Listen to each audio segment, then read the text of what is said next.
Tall man sign learning theory. Tolman का पूरा नाम था Edward C Tolman. He is well known for the concept that he has given the latent learning through his experiment which he has done on the rats with mazes in 1930s. Tolman was not believing that we should be reinforced for our learning. इसका मानना था कि we silently learn the things without getting any kind of praise और any kind of reinforcement. जो उन्होंने systematically अपने इन experiments में demonstrate किया था that how latent learning works in the psychology. तो टॉलमैन जो थे ही आर्ग्यूड के ह्यूमंस भी लेटेंट लर्निंग डेली बेसिस पे करते हैं. When we walk, we drive through some daily routes, how we remember those routes, तो वहाँ पे हमें लेटेंट लर्निंग काम आ जाता है. तो टॉलमैन ने कुछ एक्सपेरिमेंट्स किए थे रैट्स और मेजेस पे. उन्होंने एग्जामिन किया था रोल ऑफ रेनफोर्समेंट कितना है, कि रैट्स कितनी जल्दी लर्न कर रहे हैं when they are being reinforced, और इसी से इनको मिला था लेटेंट लर्निंग का कॉन्सेप्ट. तो या जो टॉलमैन थे ये बिलीव नहीं करते थे कि हमें हर बार रेनफोर्समेंट की ज़रूरत है, या ये भी बिलीव नहीं करते थे कि हर बार स्टिमुलस को रिस्पॉन्स मिलता है. ठीक, इनका मानना था कि बिहेवियर को हम एक्सपीरियंस और ट्रेनिंग के ज़रिए मॉडिफाई कर सकते हैं. तो टॉलमैन ने जो थ्योरी दी थी it was basically the combination of the two theories, stimulus response theories and the cognitive theories. तो टॉलमैन ने अपने काम को पब्लिश किया था 1932 में एक पेपर के ज़रिए जिसका नाम इन्होंने रखा था purposive behaviour in animals and man. So इन्होंने थ्योरी भी 1932 में ही दी थी एंड उसके बाद इन्होंने रिवाइज की थी थ्योरी 1949 में. 1932 में इन्होंने 5 तरह के साइन लर्निंग्स दिए थे, फिर 49 में इन्होंने 6 तरह के दिए थे. ठीक है, तो उसके बाद अगर आप देखोगे कि इसकी जो लर्निंग थ्योरी है उसको कई नामों से जाना जाता है. That is sign significance theory, purposive behaviourism theory, sign theory भी कहते हैं, और एक्सपेक्टेंसी थ्योरी भी कहते हैं. तो कुछ बेसिक एजम्पशंस है इसकी थ्योरी में. पहली एजम्पशन जो है that is the cognitive process और पर्पसफुल बिहेवियर.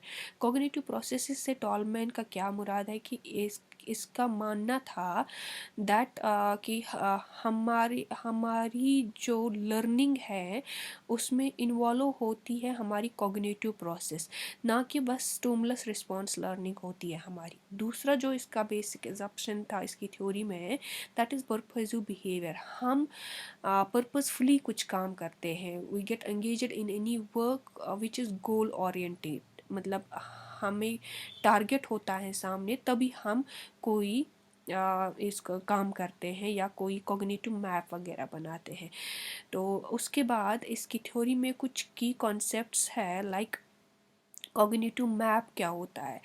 कॉग्निटिव मैप एक माइंड मैप होता है, या हम ये बोल सकते हैं कि हम दिमाग में इंटरनली एक मैप बनाते हैं जब हम बाहर अपने आसपास की सराउंडिंग्स को देख के.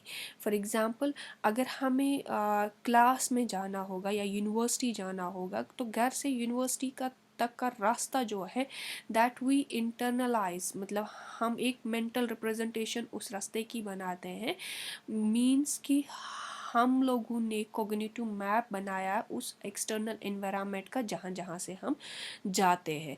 तो दूसरा इसका कॉन्सेप्ट था that was the latent learning. Latent learning means कि हमारी लर्निंग होती है बट वो इंस्टेंटली हमें नहीं दिखती है, वो इमीडिएटली हमें नहीं दिखती है. सो हमें रेनफोर्समेंट की ज़रूरत नहीं होती है उस लर्निंग के लिए, हमें रिवार्ड की ज़रूरत नहीं होती है उस लर्निंग के लिए. तीसरा जो है इसने साइन लर्निंग लर्निंग का कॉन्सेप्ट दिया था कि इसने कहा था learning is associated with specific clues या स्पेसिफिक साइंस जो किसी पर्टिकुलर इवेंट के आउटकम्स किसी पर्टिकुलर इवेंट से मुंसलिक होते हैं या हमारे आउटकम से मुंसलिक होते हैं। उसके बाद हम देखेंगे इसके एक्सपेरिमेंट के बारे में। टॉलमैन ने एक्सपेरिमेंट इसलिए किया था ताकि उसको पता चले कि जो रैट्स हैं ये जब डिसीजन लेते हैं is that based upon the knowledge which they have gained of their environment, या फिर इनका जो डिसीजन है वो खाली इनके रिवार्ड मतलब इनको रिवार्ड मिलता है तभी इसीलिए ये वो डिसीजन लेते हैं, या फिर जो इनका एक्सपेरिमेंट था या ये उस बेसिस पे लेते हैं कि मतलब इन्होंने अपने इन्वायरमेंट को साइलेंटली जाना है। तो ये था जो इन्होंने टॉलमैन ने वो एक मेज़ बनाया था और यहाँ से इसको एंट्री रखी थी और ये ब्लैक कलर के डोर्स इन्होंने रखे थे और ये जो डॉट्स हैं इट रिप्रेजेंट्स द कर्टन्स।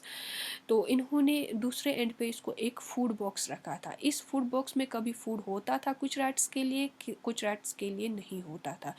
तो टॉलमैन ने एक एक्सपेरिमेंट किया था, उसने 3 ग्रुप्स लिए थे रैट्स के जो अपनी जिसमें जो वो 3 ग्रुप्स थे, उन 3 ग्रुप्स में से एक ग्रुप ऐसा रैट्स का था जिनको हमेशा यहाँ पे फूड मिलता था। वो जब भी इस मेज़ में एंटर होते थे और यहाँ पे वो हमेशा फूड पाते थे।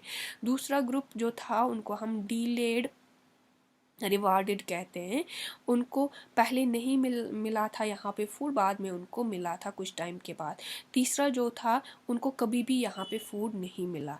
यानी कि टॉलमैन जो थे उन्होंने अपनी स्टडी में 3 ग्रुप्स लिए थे, 3 ग्रुप्स ऑफ रैट्स लिए थे जिनमें कुछ को हमेशा मिल रहा था खाना, कुछ को कभी नहीं मिला था और कुछ को 10 दिन के बाद खाना मिला था।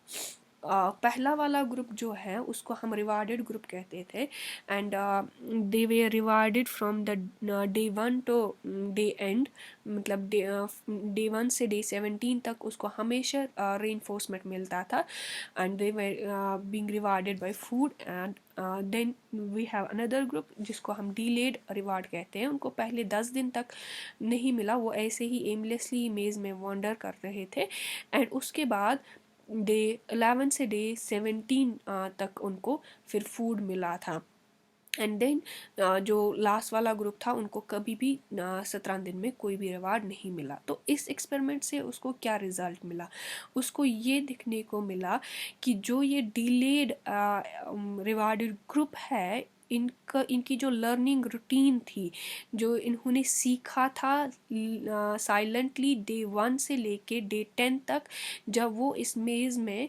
मतलब ऐसे ही एमलेसली ही वॉन्डर कर रहे थे, तो इन्होंने एक कॉग्निटिव मैप बनाया था इस मेज़ का। तो उसकी वजह से इनको ज़्यादा टाइम नहीं लगा जब इनको लाइक डे 11 पे इनको रेनफोर्समेंट मिला या इनको मोटिवेशन मिला, इनको रिवार्ड मिला, तो इनको ज़्यादा टाइम नहीं लगा इस मेज़ को पढ़ने में या इस मेज़ को सीखने में। सो इसका मतलब है जो ये डिलेड रिवार्डेड ग्रुप था, they were having the silent learning from day 1 to day 10 and जो ही उनको डे 11 डे 12 पे खाना मिला, रिवार्ड मिला एंड उनकी लर्निंग बराबर उतनी ही दिखने को मिली जितनी हमें रिवार्डेड ग्रुप की थी। So this was the experiment जो इन्होंने किया था।